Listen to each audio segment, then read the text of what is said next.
ইনকিলাব মঞ্চের মুখপাত্র শরীফ ওসমান হাদির উপর হামলার ঘটনার প্রতিবাদে দেশের বিভিন্ন জায়গায় বিক্ষোভ মিছিল এবং কর্মসূচি পালন হয়েছে। শনিবার বিকেলে ঝিনাইদহের শৈলকুপায় মালিথিয়া গ্রামে সনাতন ধর্মাবলম্বীদের এক সভা আয়োজন করা হয়। সেখানে প্রধান অতিথির বক্তব্যে অ্যাটর্নি জেনারেল মোহাম্মদ আসাদুজ্জামান বলেন, ওসমান হাদির উপর হামলাকারীর শেকড় যতই শক্তিশালী হোক না কেন তা উপড়ে ফেলা হবে। ঝালকাঠিতে সড়ক অবরোধ করে বৈষম্য বিরোধী ছাত্র আন্দোলনের নেতা কর্মীরা বিক্ষোভ করেছেন। শনিবার বিকেলে ঝালকাঠি বরিশাল আঞ্চলিক মহাসড়কের কলেজ মোড় এলাকায় টায়ার জ্বালিয়ে তারা অবরোধ করেন। পরে সেখানেই নামাজ আদায় এবং বিশেষ মোনাজাত করে হাদির সুস্থতা কামনা করেন অবরোধকারীরা। এদিকে ওসমান হাদির উপর হামলার প্রতিবাদে উত্তাল ব্রাহ্মণবাড়িয়ার নবীনগর। শনিবার বিকেলে বিক্ষোভ মিছিল করেন উপজেলা বিএনপি এবং অঙ্গ সংগঠনের নেতাকর্মীরা। এ সময় একটি মিছিল বের করা হয়।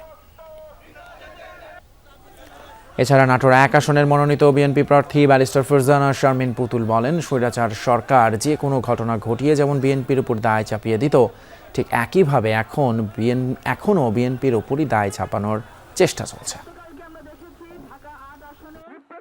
স্বৈরাচারী আমলে মাফিয়াতন্ত্রের সরকারের সময় যে কোনো ঘটনা ঘটিয়ে যেমন বিএনপির উপরে দায় চাপাতো, ঠিক একইভাবে একই কায়দায় সেই চক্র কিন্তু আবার বাংলাদেশে যা ঘটছে বিএনপির উপর দায় চাপানোর জন্য পায়তারা মারছে।